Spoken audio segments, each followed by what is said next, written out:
Hello everybody, the expected transfer chaos continues. It's mayhem, Aubameyang, a boomerang they're calling him. He flew to Barcelona and he came back and he's still an Arsenal player. Pierre-Emerick Aubameyang. We'll be talking about that. Lots going on. Spurs have been active. United have done nothing, but Lingard looks like he's going to leave. Are we going to get some more excitement in the next few hours? We'll talk about that. But first of all, we're sponsored by OneFootball. If you want to get all your latest football news on this transfer deadline day and beyond, all your stats for your favourite clubs and leagues, download it for free in the link in the video description. I've been using OneFootball for a long time, as you know. You can get all your up-to-date news. It's flying in at the moment. Download it. Link in the video description for OneFootball. The best place to get all your football news, transfer news, stats and latest scores and everything from all the leagues. OneFootball app available to download for free on Apple and Android. Links in the description. Please download it and give it a try. And look, lots has gone on today. I mean, I've got to start off with Arsenal. I mean, Arsenal just seem to be exceptionally good at bantering themselves, and this Aubameyang thing, I'll call him by his real name, is just embarrassing. It's like a 2022 version of Peter Odemwingie, who was parked up outside QPR, I think it was, all those years ago, trying to get a transfer that no one else was actually trying to work on. So Aubameyang has gone on a family trip to Barcelona, apparently. Actually, he's gone to Barcelona to try and get a move, and it's fallen through because they don't want to pay his wages. And this is a lesson. There's a lot of lessons being learnt in football at the moment, and I think one of the big lessons that needs to be learnt is that money can't buy you love, and it can't buy you bloody trophies necessarily if you've got idiots in charge. Arsenal did this a few times. Ozil, 350 grand a week, and his form disappeared. Aubameyang's on roughly the same, isn't he? And his form's disappeared, but they're stuck. They're paying Aubameyang 350 grand a week, and no one else will do it. So they want to remove a problem, but they can't do it because it's too expensive. United suffer from this as well. People say, let's sell Harry Maguire. And it's like, well, I wouldn't sell Harry Maguire at the moment anyway. But £80 million player, not even been here 3 years, probably on 200 grand a week. No one's going to pay it. And clubs need to start realising that chucking these ridiculous amounts of money at clubs, at players, is not the way to go. Because, you know, not every player works out and then you're stuck. And Arsenal have an opportunity to get in the top four. And it's wide open. You know, because of my club, because Manchester United have failed this season, they've opened the door to fourth place. Fourth place for United's failure. But now it's a trophy because we need to get it. But we've opened the door to it to Spurs and Arsenal and West Ham. And Arsenal are not in any cup, they're not in Europe. They've got a real opportunity and they've done nothing in the transfer window. They've loaned a few players out. They've not improved any areas. And if they get in the Champions League, they'll get, 50, 60 million straight away. The status of being in the Champions League, it's clear defined progression. And the scary thing is, if they blow that, next season, Newcastle are stronger. Villa are building. Everton are going to build again. Leicester will go again. You know, you've got Chelsea, Liverpool and Man City who are miles ahead. And you've got this one place at the moment, which is fourth place. And there's United, Spurs, West Ham, Arsenal, Villa, Newcastle, probably Everton, Leicester, maybe Wolves. There's loads of clubs going for it. And the problem that Arsenal and United have got is, these clubs may not be as big as Arsenal and Manchester United, but they're run better because they're trying to be football clubs. Aston Villa have got a plan. They wanted Basuma today. They're going to wait till the summer, and if they don't get him, they'll get somebody else. They got Digne in. They got Coutinho on loan. They've been linked to Luis Suarez. Everton, Lampard, Dele Alli, Van der Beek, build for the future.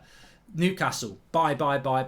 And it will be bye to United and Arsenal because they're just run by people who are more interested in their NFL franchise and making money out of Premier League clubs and the status that brings. But they're not focused on how competitive this Premier League is now and how so many clubs are rich and run by people that want to be successful on the pitch. And Arsenal have left themselves exposed. With very little time left in this transfer window, they're exposed. Spurs, they've brought in Bentancur, Kulevski from Juventus. They've moved out players as well. They may bring another player in. They're making moves, and it's an issue. It's a very big issue for Arsenal. They've not been ambitious, and I feel the pain of their fans that they've had a month. They're not ready. You know, they've had to cancel games. Their squad is that thin. They're not ready for a top four race. It doesn't mean they won't get it.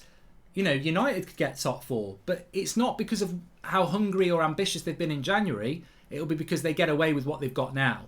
And, you know, I applaud Spurs for actually trying to get players in for their manager to improve their chances. It doesn't mean it will, but at least it's showing that ambition. And Arsenal and United seem to lack that ambition when the going gets tough. And it is tough. It's a tough thing for United. It's a tough ask for Arsenal as well.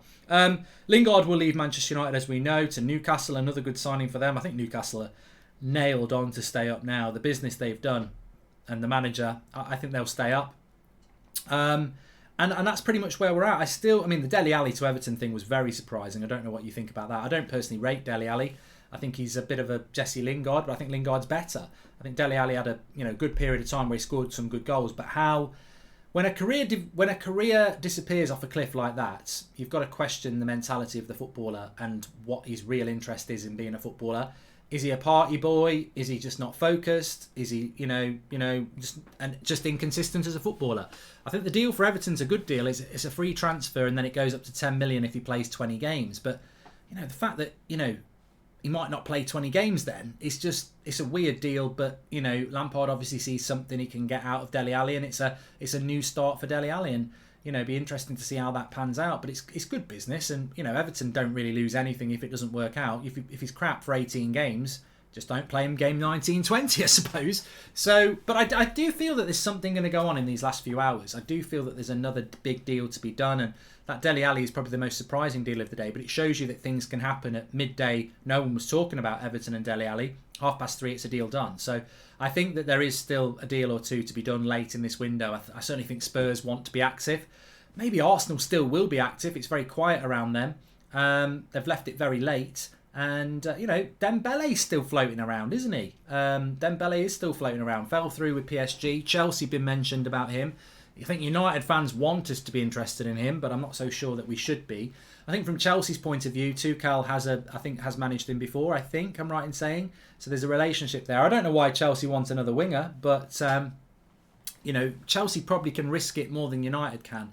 United, we're struggling for 4th place. Chelsea will be in the top 4, and they're in the Champions League. So maybe Dembele is a player that they fancy as being worth the risk. But from United's point of view, I just don't think it's the right move at the right time. So we'll see what happens with him. And I still think there might be some other deals. Kamara, Marseille. Marseille get nothing if he doesn't move in the next few hours. So I still think there's things to happen, and we'll have to wait and see. But a very interesting transfer deadline day. There's been winners and losers. And at the moment, you'd have to say Arsenal are the biggest loser of all. They've really done nothing when they needed to. And I'm not saying that United have had a better window, but United have got a better squad. Arsenal don't.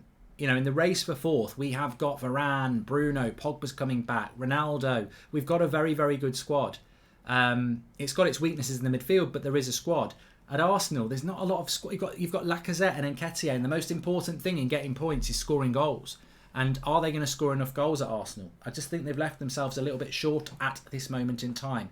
Get your comments in below. Make sure you smash a like and subscribe. Bottom right hand corner. Remember, we're live on the United Stand doing a transfer deadline day show. So get over to the United Stand. We're live all the way through until the end of the transfer window. And we're talking about all transfers. So you're very welcome on there. Join the chat on United Stand YouTube. And of course, OneFootball, thank you very much for sponsoring the show. Download that for free on Apple and Android. You can get all your football news, whether it's transfer news or after that into your stats, your scores, everything like that. Download the OneFootball app. It's free. Links in the chat. I'll speak to you all in a bit. Thanks for watching.